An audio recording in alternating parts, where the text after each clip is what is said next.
घुसपैठिए अमित शाह जी की पीछे से कुर्ता पकड़कर चलते हैं। जिस जिस राज्य में चुनाव होता है अमित शाह जी के पीछे पीछे पीछे चल देते हैं। ना मूर्ख राजीव कुमार थे, ना ज्ञानेश कुमार गुप्ता है, ना भाजपा है। अच्छा, कहीं कहीं जिता देते हैं। बिल्कुल सेलेक्टिव अप्रोच है, बिल्कुल सेलेक्टिव अप्रोच है। आप लोग इसको मजाक में ले रहे हैं। देश जो है चीन और रूस की बनने की तरफ जा रहा है, आप लोग हंस रहे हैं। 10-10 हजार रुपया अगर अकाउंट में जा रहा है इलेक्शन के वोटिंग के दिन और इलेक्शन कमीशन नहीं रोक रहा है, तो ये हंसने का विषय नहीं। भारतीय जनता पार्टी की ये आदत है कि जब तक ये किसी चीज में झूठ ना बोले इनकी डिबेट खत्म नहीं हो सकती, इसके डिस्कशन नहीं खत्म हो सकते हैं। गोस्वामी तुलसीदास जी ने लिखा है कि झूठा ही लेना, झूठा ही देना, झूठा ही भोजन, झूठ चबेना, बोले ही मधुर वचन जिमी मोरा, खाए महाआदि हृदय कठोरा। यानी कि इनकी सुबह झूठ से शुरू होती है, शाम झूठ पर खत्म होती है। ये खाते भी झूठ है और पीते भी झूठ है। विपक्ष के पास सिर्फ आरोप है, सबूत क्यों नहीं है? सबूत है तो वो सुप्रीम कोर्ट क्यों नहीं जाता? फोटो का मिलान कंप्यूटर से हो जाएगा। आप लगे रहिए अगला चुनाव आ जाएगा। कोर्ट जाइए ना, सारे बच्चे कह रहे कोर्ट जाइए, लड़ाई लड़िए उनके बिहाफ पे। कोर्ट में तो केस चल ही रहा है ना, कौन कह रहा है केस तो चल ही रहा है कोर्ट में। किस केस में कहा था जब आसिम अजीत मसीह इस देश के लोकतंत्र को लूट रहा था, तब माननीय सुप्रीम कोर्ट ने कहा था कि it's a murder of democracy. क्या बात करते हैं आप? इलेक्शन हारते हो उसके बाद यही बोलते हैं कि बूथ चोरी हो गया, बूथ पे एग्जिट हो गया, कुछ भी हो गया, मतलब उसको टच नहीं करने दिया, नहीं होता है। होगा। और हमने तब भी कहा कि ईवीएम में गड़बड़ है। हम आज भी कह रहे हैं कि इलेक्शन आपका पूरी तरह से रिग्ड है। बच्चों का दोनों का ज्ञानेश सवाल कुमार ने है। कहा कि 0-0 एड्रेस उनके हैं जो लैंप पोस्ट के नीचे सोते हैं। मेरा जवाब है क्या सबूत चाहिए आप लोगों को? A few moments later. तो चलिए शुरू करते हैं। जी जवाब दीजिए इस मुद्दे का। जनता नकार रही है और आपको कभी पंचिंग बैग बनाना पड़ता है ईवीएम को, और अब एसआईआर को। एसआईआर नहीं था तब भी वो लगातार जीत रहे थे, और 2010 में भी उनका जो वोटिंग रिकॉर्ड था वहां पर जीतने का स्ट्राइक रेट वो इतना ही था, इससे बेहतर था। आज तक के इतिहास में एक पंचायत की 5 ईवीएम सुप्रीम कोर्ट तक पहुंची। हरियाणा के पंचायत चुनाव की 4 साल लगे और 5 में टेम्परिंग पाई गई और नतीजा बदल गया। जब जब इलेक्शन कमीशन फंसता है तो कानूनों को बदल देता है। जब पता चला कि वोटर लिस्ट में गड़बड़ है तो अब हम फोटो जो readable machine readable voter list है वो नहीं देंगे। क्या बात, ये बात है। फिर पता चला कि साहब यहां तो 6-7% वोट 6 बजे के बाद बढ़ गए, तो अब हम सीसीटीवी फुटेज नहीं देंगे। हमने पूरी मेहनत करके ब्राजील मॉडल निकाला। अभी इन्होंने 2 नाम लिए, वो ब्राजील मॉडल भी शायद बांग्लादेश से ही आई होंगी। दुर्भाग्य यह है कि सत्ता और विपक्ष की लड़ाई नहीं, लेकिन हो गई है। कारण कि सत्ता दिलाता है इलेक्शन कमीशन और इलेक्शन कमीशन इनको जिताता है, इसलिए इलेक्शन कमीशन की पैरवी करते हैं। बात तो सही है। इनको क्या आवश्यकता है इलेक्शन कमीशन की पैरवी करने की? 65 लाख वोट कड़े, केवल विपक्ष को ऑब्जेक्शन हुआ। अरे भाई, किसी भी राज्य में अगर 65 लाख वोट कटते हैं और सुप्रीम कोर्ट कहता है कि ट्रस्ट डेफिसिट है आपके पूरे प्रोसेस में, और सुप्रीम कोर्ट तमाम सवाल खड़े करता है। आज ही कहते हैं कांग्रेस मुक्त भारत और पता नहीं कहां कहां चीजों को लेकर चले गए। मैं तो केवल ये कहना चाहता हूं, चंडीगढ़ मॉडल तो देखा ही होगा सबने, किस तरह से ईवीएम की पर्ची बदली गई, सुप्रीम कोर्ट तक में सिद्ध हुआ। यही नहीं, अभी और सुनिए। लेकिन सवाल मत कीजिएगा, जो पर्चियां थी वो जिसके ऊपर वोट का था, उसके ऊपर सुप्रीम कोर्ट ने पूरी तरह से कहा कि ये गलत हुआ है, लेकिन वो अनिल मसीह मॉडल आज भी जिंदा है। महाराष्ट्र में वोट बढ़ा दो, बिहार में वोट काट दो, बांग्लादेश में हिंदू मुसलमान कर दो। घुसपैठिए अमित शाह जी की पीछे से कुर्ता पकड़कर चलते हैं। जिस जिस राज्य में चुनाव होता है अमित शाह जी के पीछे पीछे पीछे चल देते हैं। झारखंड में चुनाव था तो सारे घुसपैठिए झारखंड में थे, फिर दिल्ली में चुनाव था तो सारे घुसपैठिए दिल्ली में थे, सारे रोहिंग्या दिल्ली में आ गए थे। तू समझा? हाँ। नहीं, तू समझा नहीं। फिर बिहार में था तो बिहार में थे। अब बिहार का चुनाव समाप्त हो गया, बिहार की कोई बात नहीं होगी। अब सारे घुसपैठिए जो हैं वो वेस्ट बंगाल के अंदर चले जाएंगे। मैं पूछना चाहता हूं सीधे सीधे 2-3 सवाल कि इलेक्शन कमीशन ने एसआईआर बिहार में किया, 5 लाख डुप्लीकेट वोटर है, कौन जिम्मेदार है? क्या बीजेपी या इलेक्शन कमीशन? 10 लाख लोगों के 000 एड्रेस है या ABCDEF फादर्स नेम है। अब ये लोग वोटर कौन है, ये 2003 के वोटर लिस्ट में कैसे नाम ढूंढेंगे? ये क्या है? BLO सुसाइड कर रहे हैं, शादी से पहले सुसाइड कर रहे हैं। 250 BLO आज गुजरात में धरने पे बैठे हैं, उनके ऊपर दबाव है। सुसाइड आदमी कब करता है? 25-26 सुसाइड होने के बाद भी ये आज भी कहते हैं कि इलेक्शन कमीशन की जो हमारी प्रक्रिया है वो ठीक है। अरे भाई, घुसपैठिए तो उनको भेजो ना। हाँ। किसने मना किया था? 11 साल में 5000 घुसपैठिए भेजे। ठीक है, अब रुक जाइए। जहां जहां चुनाव होता है वहीं घुसपैठिए होते हैं। झारखंड में हुआ खत्म हो गया, बिहार में हुआ, दिल्ली में हुआ खत्म। निकालते कितने हैं? काहे खत्म हुआ है? आप जाके एक बार गूगल तो करिए। झारखंड में भी अभी हम लोग झारखंड के अंदर भी अभी भारतीय जनता पार्टी घुसपैठिए का मुद्दा उठा रही है। जिस जिस जगह घुसपैठिया है हम बात करेंगे 1990s के दशक से कर रहे हैं, क्योंकि हर फर्जी आधार कार्ड के पीछे इन्हीं के नेता निकलते हैं, एक भारतीय जनता पार्टी का नेता नहीं निकलता है। Point number 1। बोला तूने? 2 फैक्ट चेक। अरे भैया, चंडीगढ़ का चुनाव ईवीएम पे नहीं हुआ था, पर्ची वाले पे हुआ था। जो चाहते हो आप, ईवीएम का हुआ होता तो ऐसी बात नहीं होती। Point number 2। Point number 3, supreme court ने नहीं बोला ट्रफ डेफिसिट, सुप्रीम कोर्ट ने बोला एसआईआर बिहार का वोटर फ्रेंडली प्रोसेस है। और आप सब युवा है, आप सब फोन उठा के देख लीजिए, ये इन्होंने राग सुप्रीम कोर्ट में बिहार के पहले करा था। क्या एक भी इनका आर्ग्यूमेंट आया कि एसआईआर का प्रोसेस बिहार के अंदर स्टे हुआ? वापस से कोर्ट चले जाए। अगर कोर्ट में विश्वास नहीं है तो बोल दे कोर्ट में विश्वास नहीं है, हम पार्टी नहीं है। पर आप सबको यह चुनना है कि हमेशा जब हम घुसपैठियों को हटाने की बात करते हैं। झूठ बोल रहा है। ये काहे जमानत बचाने की बात करते हैं और घुसपैठियों का प्रोटेक्शन करने की बात करते हैं, और अगर वोटर हटाने की बात वोट चोरी है तो भैया तेलंगाना में तो 30 लाख वोटर हटे थे चुनाव के पहले, तो कैसे कांग्रेस की सरकार बन गई? और नैतिक आधार पर राहुल गांधी को कह दीजिए कि हट जाए चुनाव से। ये क्या बात करता है यार? यही नहीं, अभी और सुनिए। ना मूर्ख राजीव कुमार थे, ना ज्ञानेश कुमार गुप्ता है, ना भाजपा है। अच्छा, कहीं कहीं जिता देते हैं। बिल्कुल सेलेक्टिव अप्रोच है, बिल्कुल सेलेक्टिव अप्रोच है। आप लोग इसको मजाक में ले रहे हैं। देश जो है चीन और रूस की बनने की तरफ जा रहा है, आप लोग हंस रहे हैं। पेपर लीक हो, एसएससी हो, यूपीएससी हो, सब खत्म हो जाए, कुल गिनने से पहले बन जाए, 10-10 हजार रुपए देके इलेक्शन कमीशन वोट। नहीं, ये आपत्ति, आप देश को चीन और रूस से नहीं कंपेयर कर सकते। ठीक है, आपने बोल दिया अपनी बात, चलिए पूरा कीजिए। नहीं, तेलंगाना में अभी आप बाइपोल जीते हैं, जुबली हिल्स का, वो रूस नहीं है क्या? ठीक है, उनके आलोक शर्मा आपका नाम नहीं है, बोलिए। दुर्भाग्य यह है कि आप लोग सीरियसली इस इशू को लीजिए। हम लोग लोकतंत्र की लड़ाई लड़ रहे हैं। 10-10 हजार रुपया अगर अकाउंट में जा रहा है इलेक्शन के वोटिंग के दिन और इलेक्शन कमीशन नहीं रोक रहा है, तो ये हंसने का विषय नहीं। सही पकड़े हैं। अगर एक परिवार में 20,000, 30,000, 40,000 रुपया चुनाव के दौरान जा रहा है, 75 से 80 करोड़ रुपया एक एक विधानसभा में महिलाओं के अकाउंट में चला गया, तो ये प्लेन लेवल फील्ड नहीं है। हम इस बात की लड़ाई लड़ रहे हैं।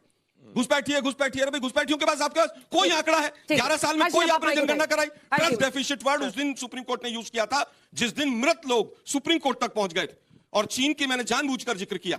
यहां तो घुसपैठियों की बात कर रहे हैं। चीन के अंदर, अरे भाई आप बताइए, चीन जो है वो अरुणाचल प्रदेश को आपका हिस्सा नहीं मान रहा है। वह क्या सीन है? भारतीय जनता पार्टी की यह आदत है कि जब तक के ये किसी चीज में झूठ ना बोलें, इनकी डिबेट खत्म नहीं हो सकती, इसके डिस्कशन नहीं खत्म हो सकते हैं। गोस्वामी तुलसीदास जी ने लिखा है कि झूठ ही लेना, झूठ ही देना, झूठ ही भोजन, झूठ चबेना, बोले ही मधुर वचन जिमी मोरा, खाए महाआदि हृदय कठोरा। यानी कि इनकी सुबह झूठ से शुरू होती है, शाम झूठ पर खत्म होती है। ये खाते भी झूठ हैं और पीते भी झूठ हैं। देखिए, अभी इन्होंने एक आदमी का जिक्र किया, क्योंकि आज तक का उसमें नाम लिया गया है, इसलिए मैं उस पर कोई कमेंट नहीं करूंगा अंजना जी। लेकिन मालदा निवासी 19 वर्षीय आमिर शेख को जून में इल्लीगल तरीके से बांग्लादेश भेजा गया और फिर इन्हीं की सरकार उसको वापस लेकर के आई। कुछ ना कुछ तो गड़बड़ जरूर है। तो ये एक नैरेटिव खड़ा करते हैं। लेकिन आज क्योंकि यहां पर जेंजी एक हिसाब से मैं कहूंगा कि बैठा हुआ है, आप देखिए कि आदरणीय मोदी जी जो हैं, वो एक अंग्रेजी में टर्म है शाइडन फ्रोइडा, मुझे लगता है कि उससे कुछ ज्यादा प्रभावित हैं। इस शब्द का मतलब होता है, आप लोग गूगल करिएगा, कि दूसरे को दुख देख देना, दूसरे को परेशान देखने में कुछ उनको अच्छा लगता है। क्या हुआ था? एकदम से शाइडन फ्रोइडा उनके दिमाग पे हावी हो गया और वो किसान बिल ले आए और पूरे देश के किसानों को उन्होंने ला करके दिल्ली में बैठा दिया और 700 किसानों की शहादत हो गई। शाबाश! अचानक मोदी जी टीवी पर प्रकट हो जाते हैं। ये भी अचानक मोदी जी टीवी पर प्रकट हो जाते हैं और फिर कहते हैं कि कल से 500 और 1000 के नोट जो हैं वो बंद कर दिए जाएंगे, और पता नहीं कितने लोगों ने अपनी जान दे दी। तो मैं यहां पर बैठे हुए जेंजी से आह्वान करता हूं कि मेराज फैजाबादी ने एक शेर कहा है कि यार मक्तल से तो बहरहाल एक बार गुजरना होगा, बच गए हम तो किसी और को मरना होगा, और टाल देने से कोई मसला हल नहीं होता, एक ना एक दिन तो फैसला करना होगा, और अगली नस्लों को तबाही से बचाने के लिए जो भी करना है इसी नस्ल को करना होगा, आप ही लोगों को करना होगा। क्या बात, ये बात है। कल ही 2 दिन पहले ही पता चला कि साहब डॉलर जो है वो 90 रुपए के करीब चला गया। आप एक कोई मैक्रो इकोनॉमिक्स, माइक्रो इकोनॉमिक्स का इंडिकेटर, आप सब यंग हैं, देखिए कहां पर हिंदुस्तान जा रहा है। भुखमरी का इंडेक्स हो, पर कैपिटा इनकम की क्या हालत है, हम कौन से स्थान पर पहुंचते चले जा रहे हैं। आप केवल कुछ आंकड़ों की बाजीगरी से देश को गुमराह कर रहे हैं। ठीक। सर, एक सवाल मेरा ये है कि जैसे अभी आपने कहा था कि बीजेपी जहां इलेक्शन लड़ती है वहां पे जो है ये घुसपैठियों का मुद्दा आ जाता है। अगर ये बात है तो अभी बंगाल से जो बिल्कुल ये हमारे रोहिंग्या निकल रहे हैं बाहर और बांग्लादेश जा रहे हैं, जो बीएसएफ के फौजी इसकी इन्फॉर्मेशन दे रहे हैं, फिर ये कहां से आया, ये कौन से लोग हैं, कहां से जा रहे हैं, अगर से बीजेपी ये मुद्दा उठाती है तो? यही नहीं, अभी और सुनिए। विपक्ष के पास सिर्फ आरोप है, सबूत क्यों नहीं है? सबूत है तो वो सुप्रीम कोर्ट क्यों नहीं जाता? मैं उत्तर देता हूं अंजना जी, 3 सवाल है, तीनों नोट कर लिए मैंने। आखिरी सवाल, जल्दी से दौड़ के आओ, जल्दी एक आखिरी सवाल जिसके बाद जवाब लें। मैम, ये एसआईआर के मुद्दे को लेकर सर्वोच्च न्यायालय पे सवाल उठा रहा है। सर्वोच्च न्यायालय पे सवाल नहीं है, लोकतंत्र पे सवाल उठा रहा है।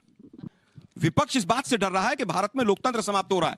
जिस देश के अंदर chief justice of India supreme court के, उनको जूता फेंक कर मारा जाता है और एक वर्ग उसका भी समर्थन करता है। देश कहां जा रहा है सोचिए आप घर जाके बैठ के। पहला सवाल उपराष्ट्रपति महोदय का सवाल आया था। उपराष्ट्रपति महोदय आजकल घंटों में गायब हो जाते हैं इस देश के अंदर, एक हफ्ता 10-10 दिन तक उनकी अपीयरेंस नहीं होती है। कौन सी अफीम सुंघा के उनको कौन से फार्म हाउस में फेंका जाता है, ये देश वहां जा रहा है। वापस आता हूं, घुसपैठियों की बात की आपने बहुत ज्यादा, घुसपैठियों की बात की आप लोगों ने। घुसपैठी निकालना किसका काम है? केंद्र सरकार का। अब मुझे बताइए कि पिछले 11 साल में, 1 मिनट भाई, 1 मिनट मैम, 1 मिनट, मैं आप ही का सवाल दे रहा हूं, पिछले 11 साल में कितने घुसपैठिए निकले, कोई बताएगा? झुक के रहना पड़ेगा मेरे आगे, बताइए जरा, मैं जवाब देता हूं। 5,4900 कुछ, और यूपीए 1 और यूपीए 2 में 89,000 यानी 90,000, और मोदी जी के समय पे केवल 5,000। ठीक है, चलिए आप जवाब लोग दीजिए कंपेयर सर। कर लीजिए। अब इनकी बारी है। एक मिनट, हेलो, जल्दी, सबूत के ऊपर आ रहा बोलिए हूं। सर, जल्दी। कि भाई सबूत क्यों नहीं देते? हाँ। सबूत जब पकड़ा जाता है, जब वोट चोरी पकड़ी जाती है, तो इलेक्शन कमीशन नया कानून बना देता है। सीसीटीवी फुटेज नहीं अरे देंगे। भैया 2018 का कोर्ट का जजमेंट है, कितना झूठ बोलोगे एक में? क्या बीच में मत बोलो? कितना वो झूठ बोलोगे? सीसीटीवी फुटेज क्यों नहीं दे रहे? क्योंकि वोट चोरी हो रही है। मैं जवाब देता हूं। इलेक्टोरल रोल्स मशीन रीडेबल क्यों नहीं दे रहे हैं? क्योंकि फोटो का मिलान कंप्यूटर से हो जाएगा। आप लगे रहिए, अगला चुनाव आ तो जाएगा। कोर्ट जाइए ना, सारे बच्चे कह रहे हैं कोर्ट जाइए, अंजना जी, लड़ाई लड़िए उनके बिहाफ कोर्ट पे। में तो केस चल ही रहा है ना, ठीक कौन कह रहा है केस और डे टू डे हियरिंग भी चल रही है, जल्दी। केस तो चल ही रहा है कोर्ट में। राज साहब। देखिए, अभी प्रदीप जी ने क्या बोला कि प्रधानमंत्री जी ने रेड फोर्ट पर से बोला था कि सारे घुसपैठिए हटाएंगे। तो 2017 में ऑफिशियल डेटा मैं आपको बता रहा हूं, कितने घुसपैठिए उन्होंने निकाले? 51। बिल्कुल गलत है। अरे सुनिए सुनिए, नहीं नहीं नहीं, देखिए, बीच में नहीं बोलने देंगे। मैं साबित करूंगा, मैं साबित करूंगा। नहीं तो ये चैलेंज कर रहा हूं। भंडारी जी, लोकसभा में let him गलत है। complete. Pradeep ji, Let him मैं आपको बोलने नहीं दूंगा फिर। Let him complete. मैं भी नहीं बोलने दूंगा इस पे, मेरे से मत दूसरी बात- कंपटीशन करिए। नहीं, नहीं, सुनिए सुनिए, क्या आपका सोर्स क्या है? और दूसरी बात में, अरे होम मिनिस्ट्री का सोर्स है मैडम, मैं आपको हाँ, दिखा दूंगा, मैं सब बताइए, दिखा दूंगा आपको। हाँ। दूसरी बात, अभी इन्होंने डेमोक्रेसी की बात की। क्या यह झूठ है अंजना जी कि माननीय सुप्रीम कोर्ट ने नहीं बोला था कि it's a murder of democracy and it's a mockery of democracy? और किस केस में कहा था? जब अजीत मसीह इस देश के लोकतंत्र को लूट रहा था, तब माननीय सुप्रीम कोर्ट ने कहा था कि it's a murder of democracy. क्या बात करते हैं आप? हम बोलना चाहते हैं कि आप जो भी बातें बोल रहे हैं उसके प्रूफ सोर्स कहाँ है? हमें प्रूफ चाहिए, सोर्स प्रूफ इलेक्शन दिखाइए, हम कमीशन तब की बोलेंगे। वेबसाइट है। ज्ञानेश कुमार का जवाब है, जो एक मिनट रुकिए जरा। ज्ञानेश कुमार ने कहा कि 0 एड्रेस उनके सुप्रीम होते कोर्ट ने हैं। क्यों उसको मान्य नहीं दिया? मैम जब आप बोल रहे हैं इस चीज को, तो सुप्रीम कोर्ट को भी इस चीज को दायित्व मैं देना उत्तर चाहिए देता था। हूं, अंजना जी। आप इलेक्शन हारते हैं, उसके बाद यही बोलते हैं कि बूथ चोरी हो गया, बूथ पे एग्जिट हो गया, कुछ भी हो गया, मतलब उसको टच हर नहीं इलेक्शन करने के दिया बाद था, यही आपको थोड़ी शायद ना पता होता नहीं है। होगा। कुछ वो कह रहे हैं कि फेयर इलेक्शंस भी होते हैं, जहां आप जीतते हैं वहां चुप रह जाते हैं, जहां जहां हारते हैं चुनाव हम आयोग, ज्ञानेश 2018 कुमार, में 3 राजीव राज्यों में कुमार। चुनाव जीते, और हमने तब भी कहा कि ईवीएम में गड़बड़ है। हम आज भी कह रहे हैं कि इलेक्शन आपका पूरी तरह से रिग्ड है। सही पकड़े हैं। 0 एड्रेस इनका जो दिमाग रिक्त है ना, उनको सब कुछ ही रिक्त दिखेगा भैया। इन पे मत भरोसा प्रॉब्लम करो। यही है ना। जुबली हिल्स का बाइपोल हुआ जिसमें कांग्रेस नंबर 1 आई है। 90,000 वोट कांग्रेस पार्टी को मिले। ठीक है, पर बताइए, प्रदीप अंजना जी जी ने गलत भी बात है आंसर ना, उनसे सवाल है, बच्चों का दोनों का ज्ञानेश सवाल कुमार उनसे ने कहा कि 0 एड्रेस उनके हैं जो लैंप पोस्ट के नीचे सोते हैं। मेरा जवाब है क्या सबूत चाहिए आप लोगों को? झुक के रहना पड़ेगा मेरे आगे।